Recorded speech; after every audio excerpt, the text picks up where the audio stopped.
Hello. What's up, I imagine? Woo. I'm loud. This is great. Thank you for having me. This is awesome. So I love I Imagine's philosophy of, MPI, which is maximum positive impact. I love it. It really gets us thinking as individuals, like what's the positive impact that I want to make on the world, right? We can all think about that right now. And then when we all come together, like tonight, that's how you make maximum positive impact. I love it.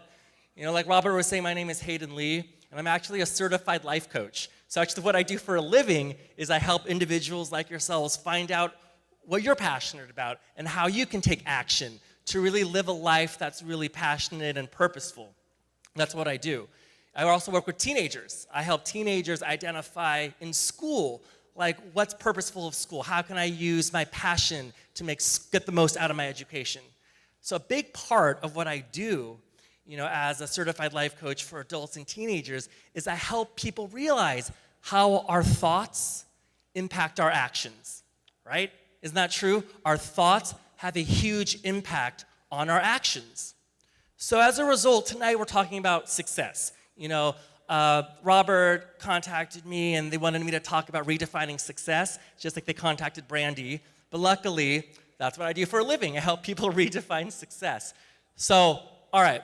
So if our thoughts impact our actions, how we think about success then dictates the choices that we make on how we choose to live our lives, right? Do we agree? Like if our thoughts impact our actions, how we choose to think about, am I really loud? Like is there an echo or is this okay? All right, because up here it sounds really weird. When you hear the sound of your voice on the voicemail or answering machine, it sounds weird. So up here it sounds weird. So you guys are good, right? You hear me? All right. So I was saying our thoughts have a huge impact on our actions, so how we choose to think about success then dictates how we act in our lives, right? So when I was in high school, I thought I had it all figured out. I thought like I was so cool and so smart because all 16-year-olds got it figured out, right? Of course. So I'm like, all right, I know what success is. I'm 16. All I got to do is I get good grades. Then I go to a good college. You go to good college, you get a good job. You get a good job, then you make some good money. Bam, that's what success is. Right? And I work with so many teenagers to this day that's what they think success is. They're running on this hamster wheel of, I gotta get a good SAT score. I gotta get a 4.0. And I ask them, like, why are you doing this? They don't know. Well, it's because what I'm supposed to do. And I think as adults, sometimes we get caught up in that as well. We get caught up in this hamster wheel of, well, like Brandy was saying earlier, it's like keeping up with the Joneses, right? You gotta get a good job, you gotta make good money. But I wanna share with you how, when I was in school, I thought I knew everything, right, when I was in high school.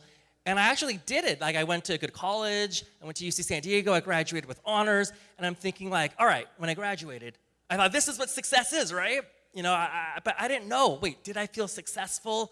I wasn't really sure. Because I was expecting that success would be some sort of, like, epiphany, like some sort of Disney parade where, like, Aladdin's going to, like, come out on an elephant. And there's, like, fish singing and dancing under the sea in my honor. But that didn't happen. That didn't happen. Like not one single crustacean playing a tuba came to my door to say, you're successful. Didn't happen. I know, hard to believe. So then I thought, all right, you know what? The reason why I don't feel successful yet is because I got to get that first really cool job. So I moved to LA and I landed a really good job at an agency, one of the best agencies in LA. And I'm thinking, all right, this is cool. Like finally, I can be successful. But still, I'm like, wait a second, do I feel successful? I don't know. Like, it's cool. I really like this job. I don't really know if this is successful. So then I thought, all right, I know what. What I need to do now is make more money and get that six-figure salary. That's when I'll be successful, right? So I also realized at this time, though, that if I didn't start thinking about success differently up here, right, then I would always be chasing some external definition of success that would always leave me somewhat empty-handed, right? So I want to share with you guys. Yeah, I heard a so I know someone's listening to me. Yeah, I'm going to talk about it right now. So I want to share with you, while I was cool, I don't know, is Brandy still here? Like, how she undefined success in 3 ways? I'm going to talk about 3 ways to redefine success that I learned along the way. So the first one I want you guys all to know is that success is a state of mind. You guys got that? Success is a state of mind.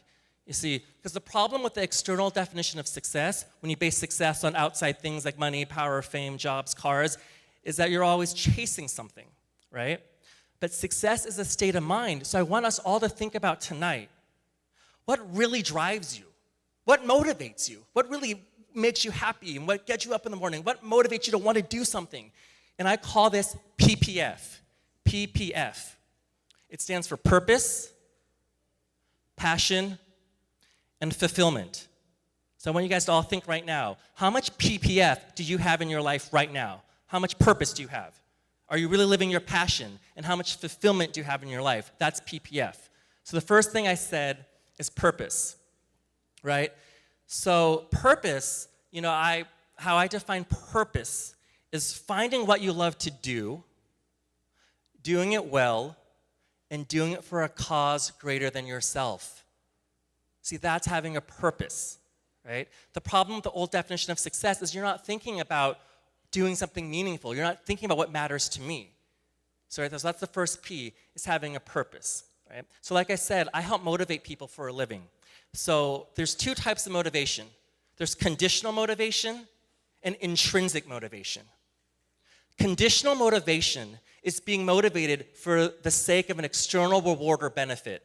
It's based on a condition. If I study, then I get good grades. If I get good grades, then I go to good college. If I go to good college, then I get a good job. And bam, I'm successful.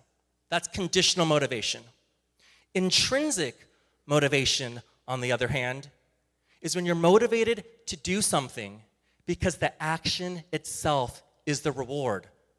That's intrinsic motivation. I want to do this because I love it. I want to do this because it's fun. I want to do this because I enjoy the challenge. I want to do this to prove that I can, or I want to do this because it matters to me. That's intrinsic motivation.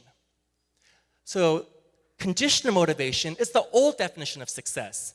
And that's inevitably a part of life. We can't get away from doing things for money. We need to pay the bills. I get that. But what's possible, you guys, if we consciously try to have more intrinsic motivation in our lives? And one way to start thinking about having more purpose in your life is the second P in PPF, which is passion. We always talk about passion. We always talk about, all right, we got to do what we love to do. And I get that. But more importantly than thinking about what we love to do, I want us all to think about why we love what we do. So it's also interesting, I mentioned passion, right? The second P in PPF is passion. Passion actually comes from the Latin word passio, which means to suffer and to endure. Did you guys know that? That the word passion comes from the word suffer, to endure? Which is interesting, right? Because most of the people I work with, they're like, that's weird. I thought passion was what you love to do. But then they think about it, and I talk to them about it. You see, passion are the things that you love to do that you're willing to sacrifice for. You're willing to endure pain for. You're willing to suffer for. That's what passion is. Elijah's broke, but he's willing to do it because he loves it. Nelson Mandela's in prison because he's passionate about freedom. He's passionate about equality. Passion, the root of passion is doing the things you love and you're willing to sacrifice. You're willing to make those endure this pain. Passion of the Christ. The ultimate sacrifice he made was because he was passionate about dying for our sins, right? Passion. So I think that's something I want you guys to think about. That's the second P in PBF, is the passion part, right? Is doing what you love to do and figuring out why. So when passion and purpose are in sync, something beautiful happens. And that's the third letter in PPF, which is fulfillment. You see, because when you guys consciously make a choice to do something with purpose and you incorporate your passion, because I believe when you find out what you love to do, we have an obligation to share it with the world. It's very selfish to keep your artistic talent to yourself. It's selfish if you're good at painting or you're good at politics or you're good at writing. To keep it to yourself is not what we're here to do. You got to share it, right? Yeah? Oh, wow, thanks. I've always wanted a mid-speech clap, and I just got it. So that's fulfillment. When purpose and passion go hand in hand, fulfillment comes naturally, right? Because that's the problem with the old definition of success. You're still focusing on all this outside stuff. You're not taking the time to focus on what fills you. Old definition leaves me empty-handed. Fulfillment it fills my heart. And that's what we're here. That's what we want. We want a life full of happiness and filling our heart, right? So when you have this PPF, so that fulfills the first redefinition of success, which is success is a state of mind. First one. Second one is success is a choice. That's come up tonight too. Success is a choice. See, we get stressed out. When we feel overwhelmed, it's because a lot of things are out of our control, right? Like at work or with our family, it's like we get stressed out when we feel like things are out of our control, right? However, there's only one person whose thoughts and actions you can control, and those are your own. So that's the cool thing, is you can choose how you want your day to be. Remember I said our thoughts impact our actions? You have a crappy attitude when you go into work, how's your day going to be? Probably pretty crappy. But if you try to have a more positive attitude and see the good, the day's probably going to go better. So you have the power to choose every day how you want your day to go. That is in your power. You can't control if your boss is being a prick, but you can control how you react to it. You can control what you choose to do about it, right? If there's haters out there that don't support what you want to do, that's fine, but it's still up to you what you're going to do. Success is a choice, and that's really important to know. And the third redefinition of success is that you are successful right now. See, we were talking about that earlier. The old definition of success has you always wanting more, right? Like, I want more, I gotta get this, I gotta get this. You'll never know when you're successful. I don't know, am I successful because I graduated college? I don't know, am I successful because I got this cool job? I don't know. But if you believe that you're successful right now, then you're set. You see, because if you believe that success is a state of mind, and you believe that success is a choice, then you are successful right now. And I want every single person in this room at this moment to think about in what ways am I already successful. Like right now, just think about it. How are you already successful? Because the old definition of success, like we said earlier, it has you comparing yourself to your friends, your family, who has more money, who's married, who already has kids. You're on Facebook looking at all your high school friends, and they're so much more successful than you are. Who's done that? Who's looked on Facebook and be like, oh, this person's married, I'm not. Oh, this person has like a cool house, I don't. But what I'm saying is, if you choose to be successful right now, then you're set. You're set. So celebrate, you guys. We're here to celebrate tonight that we are successful right now. Success is a choice. Choose to be successful right now. You guys know, right? No one can take that away from you if you choose it right now. So celebrate how you're successful. And the only person you ever need to compare yourself to is who you were when you first started. Think about who you were 10 years ago. You're so much smarter, so much more better, so much more successful. That's the only person you ever need to compare yourself to, is who you were when you first started. So those are the three things I wanted to share with you about redefining success, okay?